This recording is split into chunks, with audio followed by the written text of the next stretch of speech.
Principal The Best Storytelling 直播活动来了！我们的活动时间将分为2个时段，6月14日周六晚间7点半，以及6月15日周日下午3点钟。活动进行方式，请小朋友观看说故事的冠军影片，记下片中出现的关键字，并于影片结束后1小时内扫描 QR code 连结至 Google 表单，填写问题并答对关键字送出。最后将表单确认信截图回传至普利斯堡班级官方 LINE， 就可以获得一次扭蛋机会哦。小朋友们准备好了吗？注意片中出现的关键字哦。我们的影片要开始了 ，Let's enjoy the videos. Welcome everyone. Today I would like to tell you a story about my lucky day. One day, a hungry fox was preparing to hunt for his dinner. As he polished his clothes, he was startled by a knock at the door.Hey, Rabbit! Someone yelled outside. Are you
is Darren.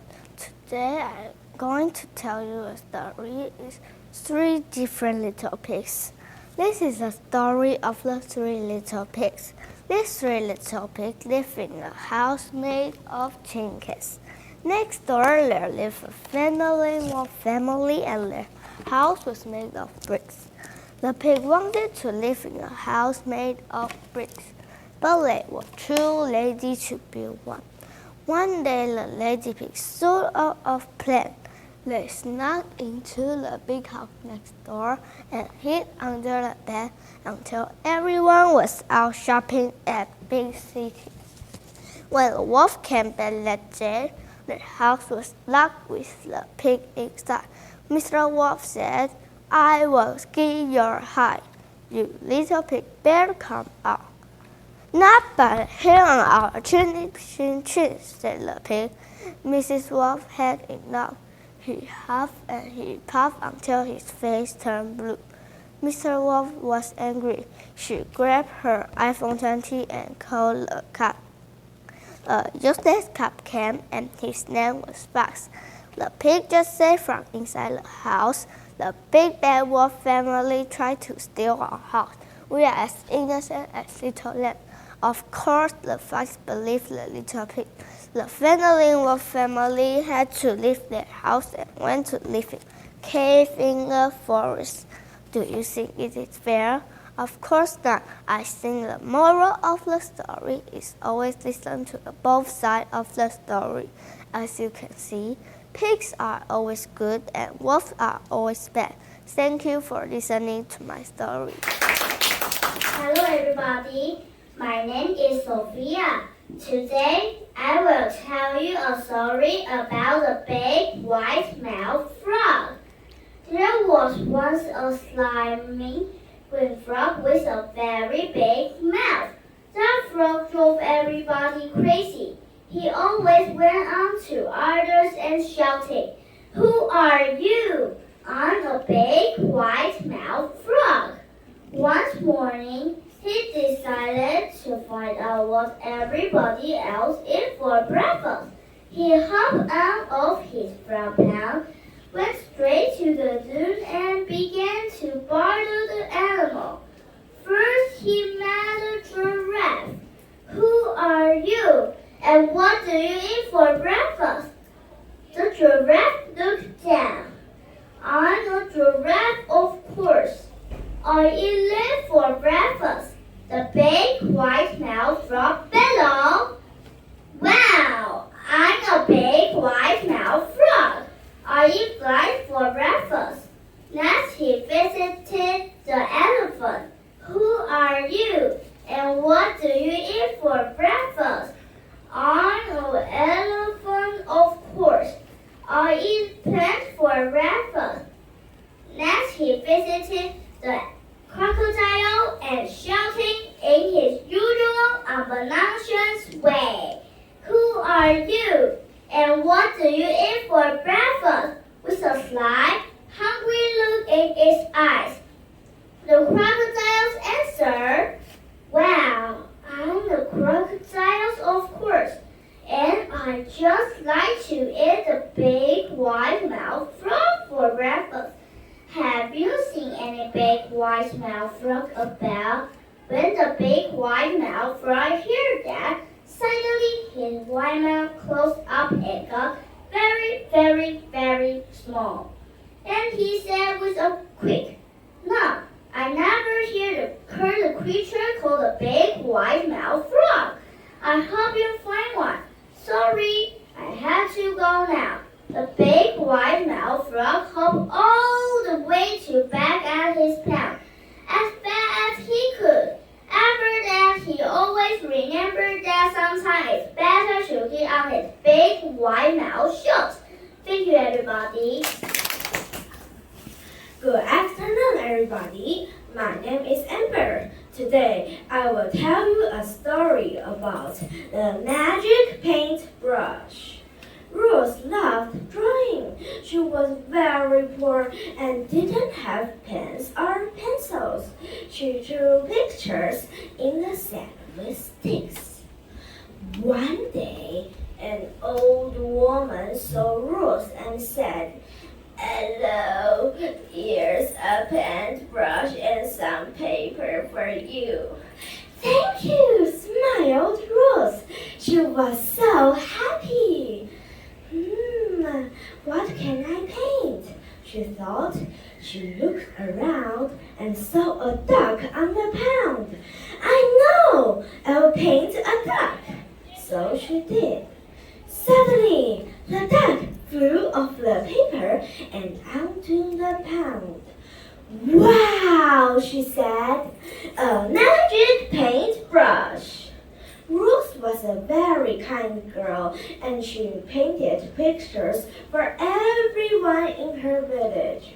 She painted a cow for the farmer, pencils for the teachers, and toys for all the children. The king heard about the magic paintbrush and sent a soldier to find Ruth. "Come with me," said the soldier. "The king wants you to pay some money for him." "But he's already rich," said Ruth. "I only paint to help poor people."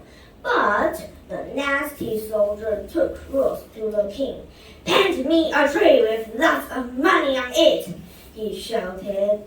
But Ruth was brave and said no, so the king sent her to prison. But Ruth painted a key for the prison door and a horse to help her escape. The king chased after her, so she painted a big hole. And slapped, the king fell in. Today, Ruth only uses her magic paintbrush to help people who really need help. Thank you for listening. 来了，今天的关键字是 hamburger 汉堡 hamburger 汉堡，你记住了吗？我们继续回到影片咯。Good afternoon, everyone. I am K45+P12. I am going to tell you a story called The Boy Who Cried Wolf. There once was a shepherd boy who was bored as he sat on a hillside watching the village sheep. Oh, so bored. To amuse himself, he took a great breath and said off, "Wolf, wolf, the wolf is chasing the sheep." The villagers came running up the hill to help the boy drive the wolf away. But when they arrived at the top of the hill, they find no wolf. The boy laughed and they said on their angry faces,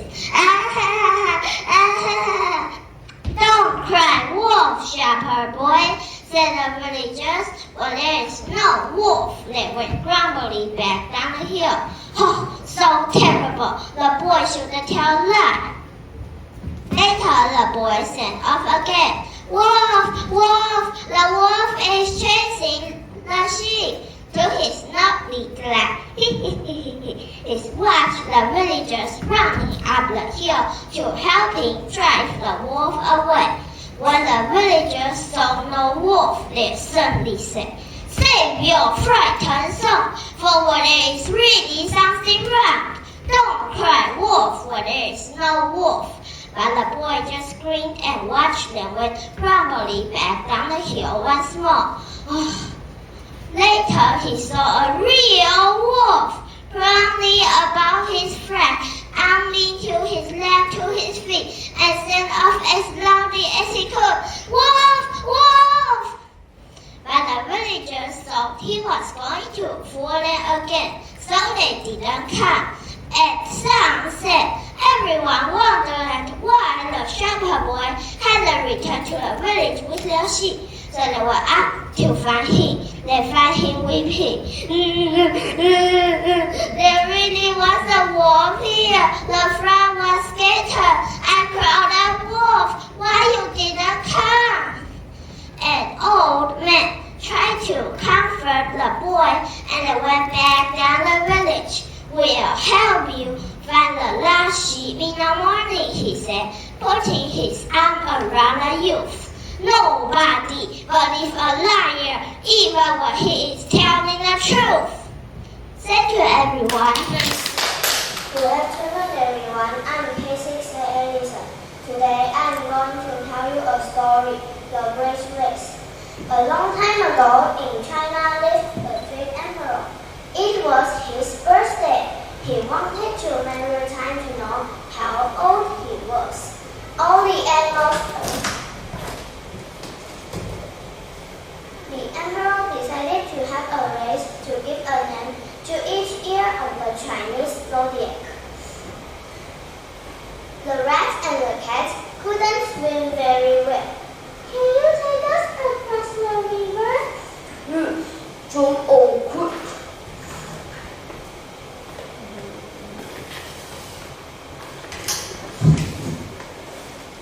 They swam across the river.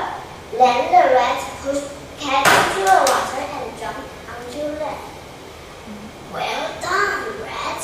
The first ear will be the ear of the rat, and the second will be the ear of the ox.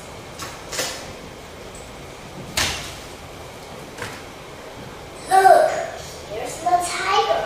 He's very tired. The third ear will be the ear of the tiger.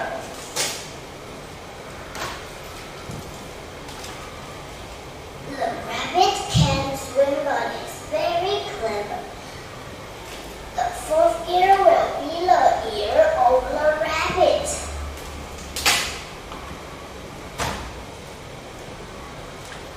Why are you late, dragon? You can fly. 日本主流所人所thirsty people to drink. Well done. The fifth ear will be the ear of the dragon.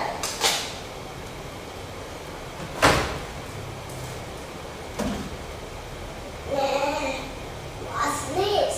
I can hear a voice. No, it's a snake. So the snake has the sixth ear.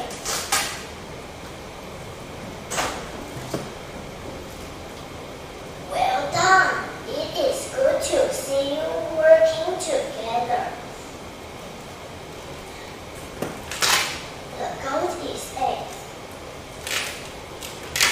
The monkey is 9. And the rooster is 10.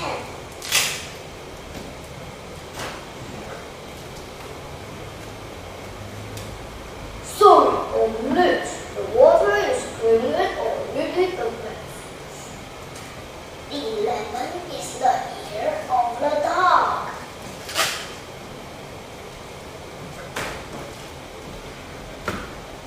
You are the last. Yes, I have to sleep and eat alone. The last is the ear of the pig. And that is how the emperor chose the animals for the Chinese zodiac. Now you know how we get the animals for our Chinese New Year. Thank you for listening. Good evening, everybody. My name is Amber. I am in class P1B. Today, I will tell you the story is about the genie in the bottle. This story is about a fisherman, a bottle, and a big bad genie. Once upon a time, the fisherman went fishing. He threw his net again and again. Hey, shot, hey, shot, hey, shot. He caught a slimy seaweed, shiny shells, and a smelly socks. Yuck. Then he caught something else, a fish, he cried, but it wasn't, it was an old bottle.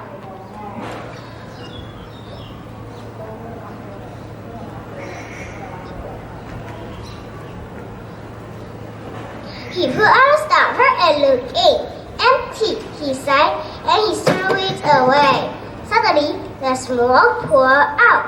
The smoke turned into a huge face.